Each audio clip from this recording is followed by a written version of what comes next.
Assalamualaikum warahmatullahi wabarakatuh. Perkenalkan, nama saya Nistia Alfia dari Program Studi Ekonomi Syariah kelas 5F.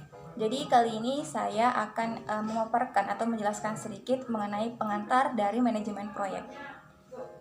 Jadi pada dasarnya manajemen proyek ini terdiri dari dua kata, yakni dari kata manajemen dan dari kata proyek. Dan kali ini saya akan mendefinisikan satu-satu antara definisi dari manajemen dan dari proyek itu sendiri. Jadi pada dasarnya manajemen ini dapat didefinisikan sebagai upaya perencanaan, pengorganisasian, pengkoordinasian, dan pengontrolan sumber daya untuk mencapai sasaran secara efisien dan secara efektif. Selanjutnya adalah definisi dari proyek. Nah, proyek ini dapat didefinisikan sebagai usaha atau kegiatan apapun yang bersifat sementara, yang telah ditetapkan awal pekerjaannya dan waktu selesai pekerjaannya. Jadi intinya maksud dari kata sementara di sini maksudnya adalah setiap proyek itu memiliki tanggal mulai dan tanggal selesainya. Jadi waktu atau proses pengerjaannya itu sudah ditentukan oleh si manajer proyek. Jadi dari dua definisi tadi antara definisi manajemen dan proyek bisa kita tarik kesimpulan bahwa manajemen proyek ini adalah suatu kegiatan merencanakan, mengorganisasikan, kemudian mengendalikan dan mengontrol semua aspek yang ada di dalam sebuah proyek. Selanjutnya adalah karakteristik dari proyek.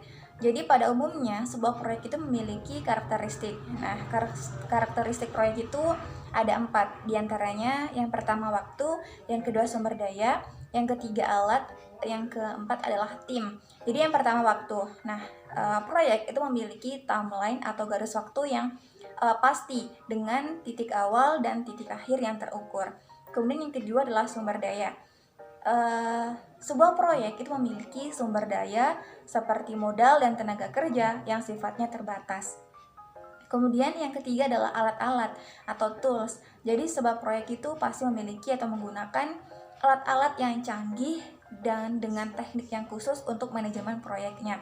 Tujuannya apa? Jadi tujuannya ini adalah untuk mempercepat penyelesaian dari proyek tersebut.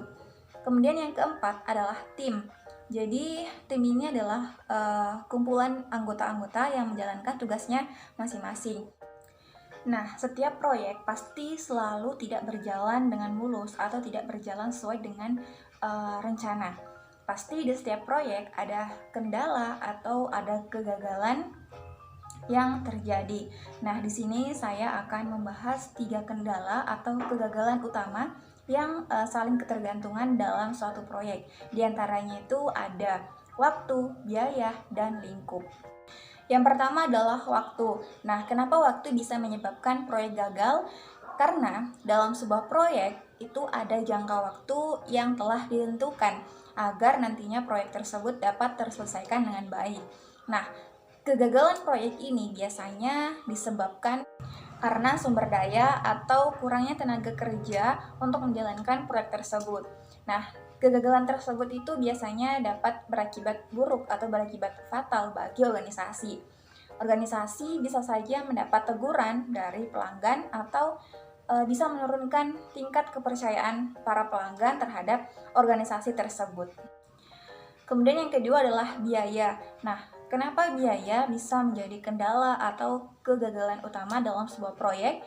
Ya, karena biaya itu adalah pendanaan, itu diberikan oleh pelanggan kepada organisasi. Kemudian manajer proyeklah yang bertanggung jawab mengestimasi penggunaan biaya atau dana yang diberikan oleh pelanggan tersebut. Biaya itu biasanya digunakan untuk membayar tenaga kerja, kemudian membeli alat, kemudian digunakan juga untuk membeli material dan lain sebagainya. Nah, bila manajer gagal atau tidak tepat dalam mengestimasi biayanya, tentunya ini akan menghambat berjalannya atau kerjanya sebuah proyek karena dana atau biayanya itu tidak cukup atau kurang. Kemudian yang ketiga adalah lingkup. Nah, lingkup ini adalah hasil akhir yang ingin dicapai dari sebuah proyek tersebut. Nah, ini adalah segitiga dari kendala utama manajemen proyek. bila dilihat bahwa ketiganya ini memiliki keterkaitan dan hubungan antara satu dengan yang lainnya, dan ini tidak dapat dipisahkan. Komponen utama dalam lingkup adalah kualitas produk akhir. Apabila ketiga kendala utama tersebut dapat terselesaikan, maka proyek tersebut akan menghasilkan kualitas yang lebih tinggi dan tentunya akan dapat memuaskan pelanggan. Nah, dalam menjalankan sebuah proyek ada 6 tahapan yang harus dilalui. Yang pertama ada project definition atau menentukan tujuan awal dari proyek tersebut. Yang kedua ada project initiation, yaitu menentukan seberapa banyak sumber daya atau tenaga kerja yang kita butuhkan untuk menyelesaikan proyek tersebut. Yang ketiga adalah project planning, yakni merencanakan proyek tersebut berjalan dari awal hingga akhir. Yang keempat, project execution, yaitu melaksanakan proyek tersebut. Yang kelima ada project monitoring dan controlling. Jadi monitoring dan controlling ini diperlukan untuk melihat seberapa jauh perkembangan dari proyek tersebut.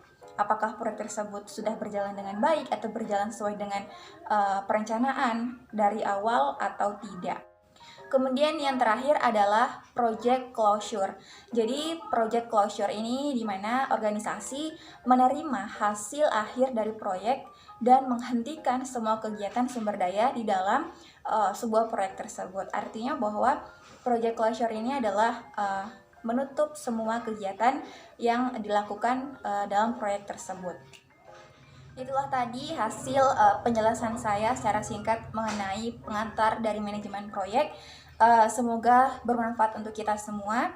Kurang lebihnya mohon dimaafkan. Wallahul muwaffiq ila aqwamit thoriq. Wassalamualaikum warahmatullahi wabarakatuh.